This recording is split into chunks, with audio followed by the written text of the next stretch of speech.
Hello, this is Julian with Coffee Reviews, and today we'll be reviewing the Wilton Benitez Thermal Shock Processed Colombia from Rising Coffee. And there's the bag right there. And Rising, based out of New York City, New York. And this is their first ever appearance on this channel, as they're a coffee roaster I had zero familiarity with going into this review. There is a bit of a backstory behind this coffee roaster, as it is owned and operated by a 16-year-old named Jesse, and Jesse did reach out to us asking if we'd be interested in trying some of his coffees.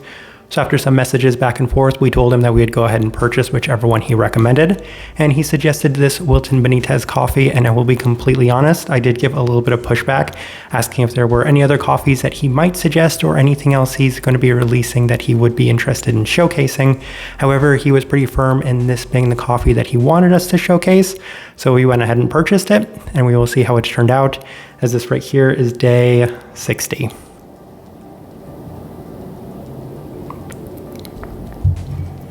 And recipe we went with for this coffee was our standard recipe at a 16:1 water to coffee ratio, brewed at 96 degrees Celsius, about 205 degrees Fahrenheit. And I like this one best through the V60, which indicates a more medium fine grind. Roast profile for this coffee, I do have to say I was pleasantly surprised with the way that the profile of this one did turn out, as even though it is a significantly more processed coffee, you can tell that it is roasted on the lighter side of the spectrum. In fact, I've definitely had coffees from Say recently that did turn out a little bit more developed than this one was. So I feel like you could say that it's not necessarily the lightest coffee out there, but even then it's still on the lighter side of things by most standards and metrics. With all that out of the way, let's go ahead and start discussing this coffee. Day 34, first impression, and we did opt for the V60, and the coffee was vintage Wilton Benitez-like, as it had intense sweetness and candied feel that was presented in a slightly more balanced sense, as it wasn't quite as overbearing as I might have expected going into it, though it is still very strong and lingering. Once again, it's a Wilton Benitez coffee, so that's fully expected.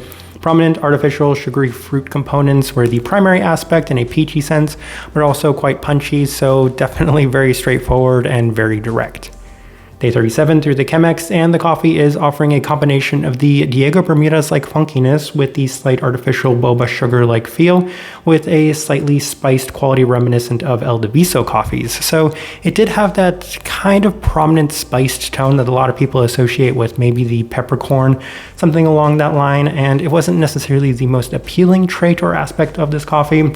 It was bright with the spice lingering a bit in the finish, and I thought that maybe that was a one-off, but it's something that was going to return quite a bit throughout this one.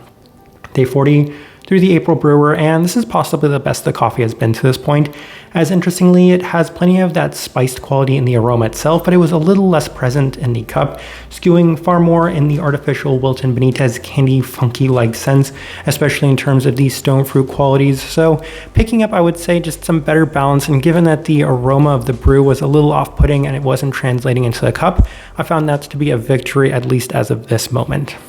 Day 43 through the V60 with some higher extraction adjustments, of course higher temperatures, lower concentration, and more fine grind. And the coffee does continue to offer a greater focus on that spiced quality, once again reminiscent of El Diviso coffees, without that level of funkiness to it. So a lot of spiced aspects, and some of the more candied-like funkiness was toned down this time around. A bit brighter, and the overall funkiness once again just kind of toned down relative to some of the earlier days. Day 46 through the Chemex with the same adjustments, and the spiced quality continues to present itself as it's the most dominant aspect of this cup, taking away from the earlier Wilton Benitez-like funkiness. So again, that spiced quality being what a lot of people describe as being reminiscent of hot pot or peppercorn, something along those lines. But yeah, it definitely has that Chinese spiced aroma, and now it's present in the cup itself significantly more so than it had been on earlier days. And I did actually take this bag of coffee to somebody and I said, "Can you smell this bag of coffee? Is it just me?" And they took in the aroma of this bag and they said, "Yeah, it does definitely smell like what you've experienced from El Diviso coffee." So it wasn't just me. It was definitely present, not just in the aroma, but then it was translating much more into the cup itself. It has that in a slightly overpowering sense, with an almost taffy-like candy feel to go with that too. So definitely some mixed experiences on this day. Day 49 through the V60 with our standard recipe, and the spiced quality at this time really seemed to take over this coffee, as it lost a lot of the previous fruit components to it. Funkiness is still felt, but the actual definition and structure of the fruit aspects were a little bit more lost this time around. Day 52 through the Chemex with our standard recipe, and the same issues as the structure continues to feel lost as it's super spiced in terms of that peppercorn-like sense. And then day 55, final notes that we do have, and I'm very grateful for this day 55 mark because the coffee did turn into something significantly better. Like, it reverted back to one of its best. So the coffee in itself has been a little all over the board, a little inconsistent, which usually happens with coffees like this to begin with. They can be a little bit sensitive and temperamental, so this was no surprise to me whatsoever. But I was very happy that it had a resurgent when we made the tasting wheel and the final notes that we did have, as it was much more fruit forward with a pink bubblegum taffy-like feel and a little bit of the unstructured brightness before it cools down into losing its structure, with much more of that spiced quality dominating the cup as it does cool down. All right, let's go ahead and put up the tasting wheel so you can see what we're getting. And we have quite a few level 5s, so let's go through those.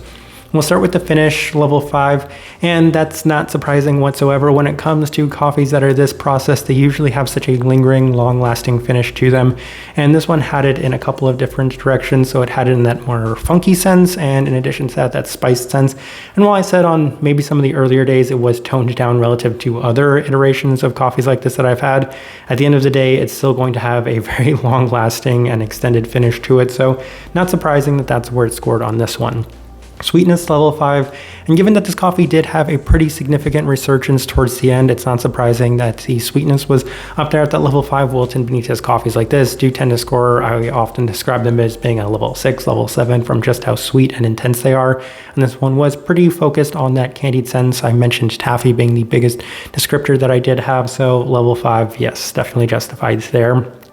Berry fruit level 5, and it is kind of interesting to me. I think the notes they have listed on here are something along the lines of peach, and like I can't remember what the other ones were, but towards the end I do have to say that it did have a much more, we'll say, red berry component to it that was pretty pronounced as well, and it's not surprising given that this is a Colombian coffee, and it did seem to really take over towards the end. And it's also the best way I could kind of align that pink bubblegum-like feel, which on this final day was the most dominant aspect to this coffee, so not surprising that that's pretty high there at that level 5 mark. We move on to a ton of level 4s as well.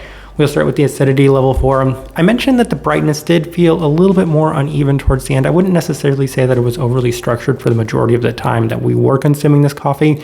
Again, that seems to be an issue with very processed Colombian coffees, so didn't necessarily have the best experience with that. Florality level 4, and I continue to mention that kind of bubblegum-like sense, and it is presented in a floral sense once again, so that's also going to score pretty high. Also not really surprising there.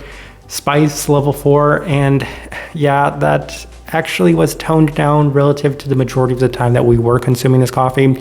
I do have to say, if we had made this tasting wheel any of the preceding 3 days of this tasting wheel, then it would have scored that level 5, because the peppercorn-like spiced aspect of it was just so dominant that other things in this tasting wheel would have been toned down to make place for just how strong and abundant that characteristic was in this one. Citrus fruit level 4, and I think that reminds me, yeah, citrus fruit though, level 4, and I mentioned that there is that slightly unstructured acidity to this one, and it does present itself in a citric sense, so that one was scoring pretty high in that sense. Stone fruit level 4. Peach, I do recall being one of the notes on this one, mostly because it's the only thing that I took away other than the really strong spice and Wilton Benitez sugary qualities to it. There was a, we'll say, less than clean and defined spiced quality to it. That's what the florality reminded me of. It's that kind of boba sugar-like florality, that kind of tea-like boba sugar, milk tea-like florality to it. But yeah, the stone fruit also there at the level 4. It does have a little bit of a Diego Bermudez-like feel to it, and that's where both of those two factors really came into play. And then the other level 4 we have is caramel, and that is completely in line with the very strong, I mentioned boba sugar sort of sweetness to it, that taffy-like sweetness. That's where we decided to put that, given that it has such a very strong candied sweetness to it. A couple of level 3s. We will start with the spice level 3. There's a pretty strong, saltiness. There's a pretty strong salty quality to this one as well, which did seem to hinder the overall experience. Don't necessarily enjoy that aspect within coffees. Then the savory quality also there at the level 3, there was, I'll say, a little bit of an undesirable savory quality to it, and it's not surprising given that the spice in this one was just as high as it was. And then the body there at the level 3, so it still had a fair bit of texture to it, so a little bit more medium bodied cup of coffee. And then the final thing worth discussing is the cleanliness level 3. And that's probably the most important, biggest, and interesting one to discuss when it comes to this coffee, because I have said in the past that if the coffee is pretty direct and it's void of any less desirable qualities like a very strong fermentiness, funkiness, then you can justify a level 4 mark, especially if the profile of it is very defined and direct.